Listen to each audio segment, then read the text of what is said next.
అయోధ్యలో ప్రాణ ప్రతిష్ఠ కార్యక్రమం ముగించుకొని ఢిల్లీ వచ్చిన ప్రధానమంత్రి నరేంద్ర మోదీ ఒక కొత్త పథకాన్ని ప్రకటించారు. ప్రధానమంత్రి సూర్యోదయ యోజన ద్వారా దేశంలోని 1 కోటి ఇళ్లకు సోలార్ విద్యుత్ వెలుగులు అందించనున్నట్టు ప్రధాని తెలిపారు. సూర్యవంశీయుడైన శ్రీరాముడి ఆశీస్సులతో ఈ కార్యక్రమం ప్రారంభిస్తున్నట్టు ఎక్స్ లో పోస్ట్ చేశారు. అయోధ్య నుంచి తిరిగి వచ్చిన తర్వాత 1 కోటి ఇళ్లపై రూఫ్ టాప్ సోలార్ ను ఏర్పాటు చేసే లక్ష్యంతో మా ప్రభుత్వం ప్రధానమంత్రి సూర్యోదయ యోజనని ప్రారంభించే దిశగా నిర్ణయం తీసుకుందని చెప్పారు. ఈ పథకం పేద మధ్యతరగతి ప్రజల కరెంటు బిల్లును తగ్గించడమే కాకుండా ఇంధన రంగంలో దేశాన్ని మరింత ముందుకు తీసుకెళ్తుందని మోదీ చెప్పుకొచ్చారు. దేశంలో 1 కోటి ఇళ్లపై సోలార్ రూఫ్ టాప్లను ఏర్పాటు చేసే లక్ష్యంతో కేంద్ర ప్రభుత్వం ప్రధానమంత్రి సూర్యోదయ యోజనను ప్రారంభించనుందని ప్రధాని మోదీ పోస్ట్ చేశారు. ఈ పోస్టుపై సర్వత్రా ఆసక్తి నెలకొంది.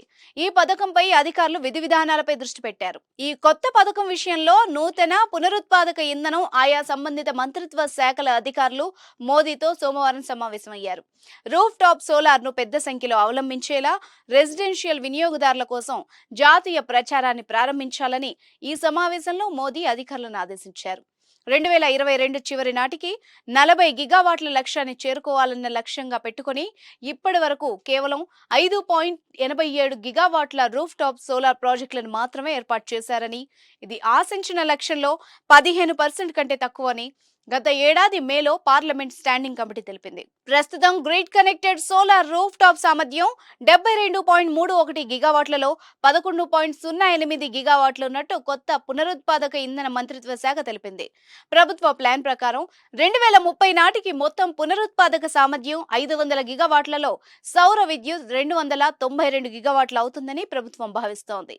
ఈ పరిణామంపై solar square chief executive officer Shreya Mishra మాట్లాడుతూ, నేడు భారతదేశంలో 1% కంటే తక్కువ ఇళ్లలో సోలార్ ఉంది, కానీ ప్రస్తుతం ఇది సోలార్ తో మారబోతోందని చెప్పారు. ఎనర్జీ ఇండిపెండెంట్ గా మారడానికి వినియోగదారులు ఆసక్తి కనబరుస్తున్నారని తెలిపారు. హోమ్ సోలార్ అడాప్షన్లలో జర్మనీ, ఆస్ట్రేలియా, బ్రెజిల్ వంటి అధునాతన రెసిడెన్షియల్ సోలార్ మార్కెట్ల సరసన భారత్ త్వరలో చేరబోతోందని అభిప్రాయపడ్డారు.